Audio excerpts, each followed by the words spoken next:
كتاب الله كتاب الله كتاب الله كتاب الله كتاب الله كتاب الله كتاب الله كتاب الله أعوذ بالله من الشيطان الرجيم يا أيها النبي لما تحرم ما أحل الله لك تبتغي مرضات أزواجك والله غفور رحيم. You know, there are two types of relations, as we discussed in the morning session, that there are relations created by Allah subhanahu wa ta'ala himself. Father and son are related to each other by Allah. Two brothers are brothers to each other as Allah made them brothers. Whereas husband and wife are related to each other by their own choice. It's very strange that on one hand, God made relations are stronger relations that human beings cannot break them. But on the other hand, man-made relation, the relation of husband and wife, is much more stronger a relation and much more close to each other are these two. How close is wife to her husband? You know very well. Whereas the others cannot be that close. Let me tell you a secret. That when I was a student, I happened to read a small booklet on Seerah of Sayyida Aisha radiallahu anha. I was so much amazed that I got into my mind, that had I been a woman and be the wife of Rasulullah sallallahu alaihi wasallam, what a nice one I did. You know, normally, man doesn't desire to be a woman. But to be a woman and wife of Rasulullah sallallahu alaihi wasallam, that is certainly much better than being a man. The wives of Rasulullah sallallahu alaihi wasallam had a special relation with him. And you know, whenever one of the formalities are always in relations which are farther than each other. Closer you are, more informal you are. You know, you don't have formalities when you are close to each other. You will address your boss with the title Sir. Sir, I have to remain Sir. But you will never address your friend in this way. That is what you would see in the life of Rasulullah sallallahu alaihi wasallam. He was a very nice man. But the word nice is used for you and me, so it doesn't appear suitable for him, but I have no choice. So nice, so kind. He was not an arrogant man at all. He could say, I am Allah's messenger, so I have to behave as Allah's messenger even with my wives. No. He was so kind, so informal with his wife. And when you are informal with your youngers, with your juniors, with your subordinates always take a liberty too. This is what is the main theme of this story. Wives of Rasulullah sallallahu alaihi wasallam, they were our mothers. Highly respectable for us. But there are mothers, but obviously wives of Rasulullah sallallahu alaihi wasallam. So the Prophet sallallahu alaihi wasallam enjoyed his family life too. And let me tell you, you cannot enjoy your family life if you are formal at home too. So Prophet ﷺ was 100% informal, kind, and frank with his wife. And so were his wives frank and informal with him. You all know that Rasulullah ﷺ had many wives. And you very well know that no matter how much is this a tradition, one wife never likes the other wife. The height of that was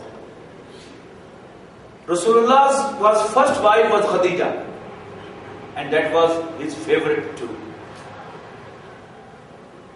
Later on, of all others, Aisha was the favorite, radiallahu anha. And Rasulullah sallallahu alaihi wasallam very often used to remember Khadija. Aisha didn't like it. Once Aisha radiallahu anha, our mother, highly respected mother, asked Rasulullah sallallahu alaihi wasallam, where am I short? What do I lack that you yet remember that small woman? You know, height of Khadija was small. Rasulullah sallallahu alaihi wasallam said, Aisha, don't speak even a single word against Khadija. Because you know, she was with me when none was with me. But, you know, she had passed away. Yet, Aisha radiallahu anha could not tolerate her being praised by her husband. This is the nature of a woman. You have to live with it.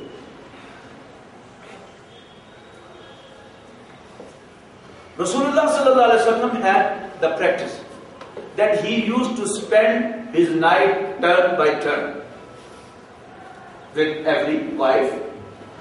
But after the Asr prayer, he used to have a flying visit to all of them.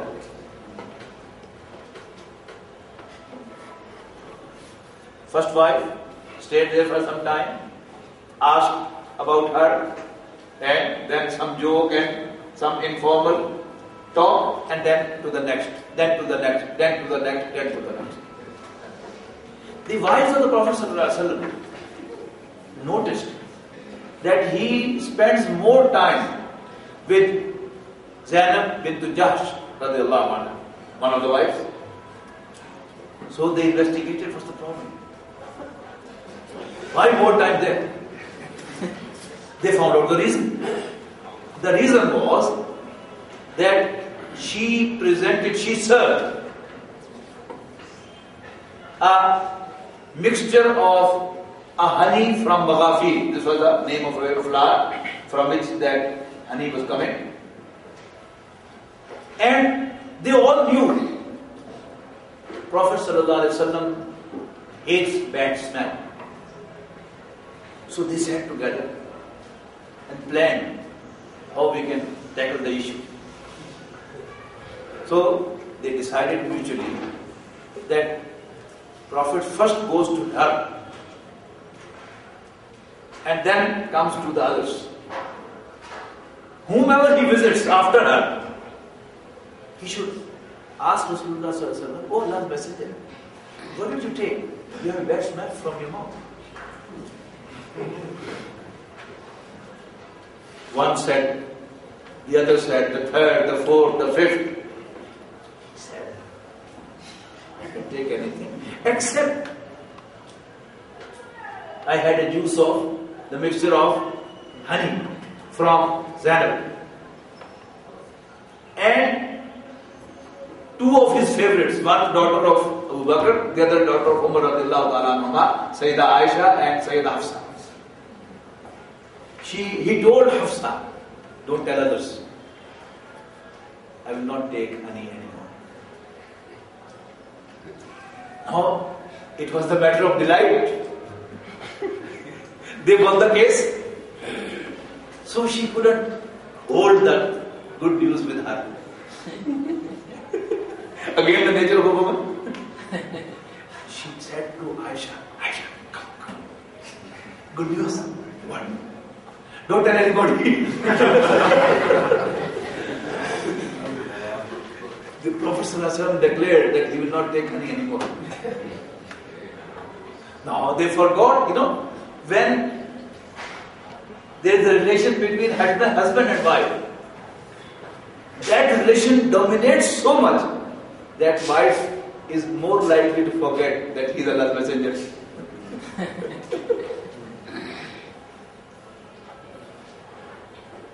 They forgot, and the Prophet ﷺ received information from heaven through Jibreel that Hafsa has disclosed the secret to Aisha. Now, Rasulullah ﷺ asked both of them together.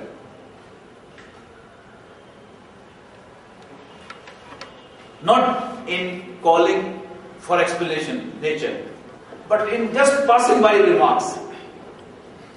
He mentioned that you have disclosed my secret. Now they had, it was true. Now, in the relation between husband and wife, it's hard to admit the fault. So, they said, who said? They didn't say we didn't do. They said, who said? Allah said, the Prophet said, Nabbani al-Alim al-Khabir. All knowing, all aware, has given me the information. Now they were supposed to apologize from Rasulullah sallallahu alaihi wasallam. But again, when the husband is kind, wife is always reluctant to repent. She says, okay, he's my husband. No matter, it's a small thing. But on the other side was Allah's messenger, and Allah was behind him. Allah stood by him. Now Allah shouts at them. Allah shouts at them, not Rasulullah sallallahu alaihi wasallam. That you, from the core of your heart, are inclined to repent, to apologize, but you are not doing it. Remember, Allah is with the messenger, and so are his angels, and so are all the righteous Muslims. So let's study. Ya ayyuhan nabiyyu lima tuharrimu ma ahallallahu laka. O Allah's messenger, O the Prophet, why do you ban what Allah has made lawful for you? Tabtaghi mardata azwajik? Seeking the approval of your wives, just to please them? You should be very nice and kind to the wives, but you should not exceed Allah's limits. To make halal as haram or to treat haram as halal, it is a grievous offense. You are not supposed to do this. Okay, Wallahu Ghafurur Rahim, we forgive you for this. Now comes the story. Before that, in principle, it was declared that if you happen to pledge some righteous act not to repeat again. Act is righteous, but for some reason you say, by God, I will not do it again. If you happen to do this, what you should do? قَدْ فَرَضَ اللَّهُ لَكُمْ تَحِلَّةَ أَيْمَانِكُمْ. Allah has already imposed upon you, O Muslims, absolution from your oaths of this kind. Wallahu mawlakum. As Allah is your guardian. Wa huwa al-alim al-hakim. And He is the knowing, the wise. Now start the story. وَإِذْ أَسَرَّ النَّبِيُّ إِلَى بَعْضِ أَزْوَاجِهِ حَدِيثًا. And remember when the Prophet sallallahu alaihi wasallam confided a statement to one of his wives. فَلَمَّا نَبَّأَتْ بِهِ, but when she disclosed the secret to another, وَأَظْهَرَهُ اللَّهُ عَلَيْهِ, and Allah brought this to his knowledge, عَرَّفَ بَعْضَهُ وَعَرَضَ عَنْ بَعْضٍ. The Prophet got confirmation of the part of it, but the rest he ignored. I by mistake said he asked both of them. He asked the one whom she kept the secret. فَلَمَّا نَبَّأَهَا بِهِ, yet when he told her about it, قَالَتْ أَنَبَّأَكَ, she said, who told you? Who told you this? She immediately asked, who informed you all this? Qala, the Prophet said, Prophet responded, Nabbani al-Alim al-Khabir, all knowing, all aware, Allah told me. In tatuba ilallahi faqad sagat qulubukum. If you both, Hafsa and Aisha, turn in repentance to Allah, then your hearts are already inclined. This word sagat is a very touchy word. It can go both ways, like many other words in Arabic. But when you add on to this word, put on, what does this mean? To wear.